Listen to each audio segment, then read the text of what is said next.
মা বাবা ভাই বোন আমাদের সবচেয়ে আপনজন হলেও কিন্তু তাদেরকে নিয়ে আমরা থাকতে পারি না।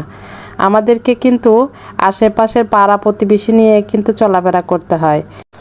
একটা সময় দেখবেন তাদের সাথে চলাফেরা করতে করতে দেখবেন একদমই কাছের মানুষ হয়ে যায় তারা। আমার তেমনই কিছু আপনজন হয়েছে আমার পাশের বাসার ভাবিরা।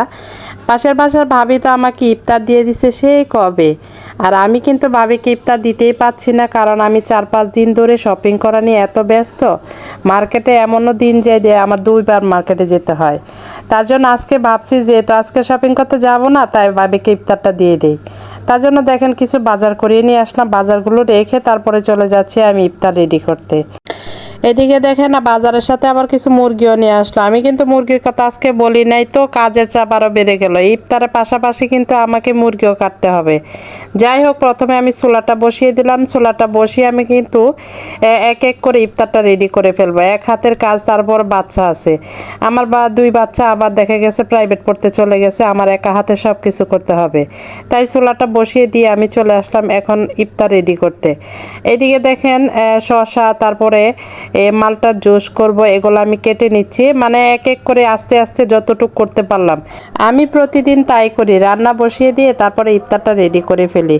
দেখা গেছে কি রান্না শেষ করে তারপরে আবার ইফতার রেডি করতে গিয়ে আবার বেশি প্যারা, অনেক সময় লেগে যায়। দেখা গেছে আমার রান্নাও শেষ হয়ে যায়, ইফতারও রেডি হয়ে যায়।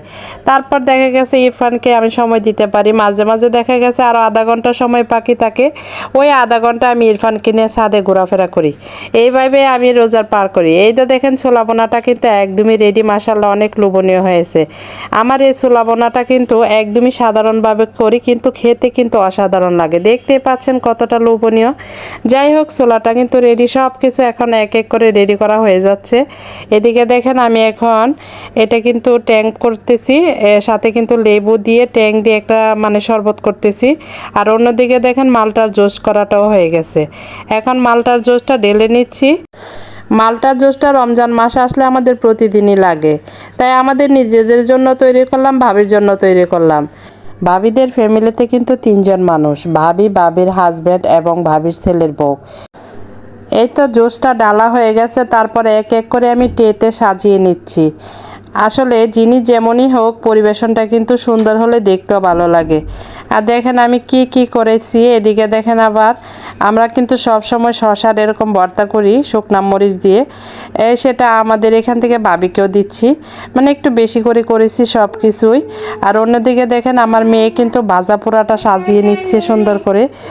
আমার মেয়ে প্রাইভেট থেকে আসতে মাত্র 5 মিনিট হয়েছে, আর এদিকে দেখেন ইফতারেরও বাকি আছে 5 মিনিট। তাড়াতাড়ি করে জলদি জলদি আমরা দৌড়াদৌড়ি করে ভাবির বাসায় চলে যাচ্ছি। সবাই ভালো থাকবেন, আল্লাহ হাফেজ।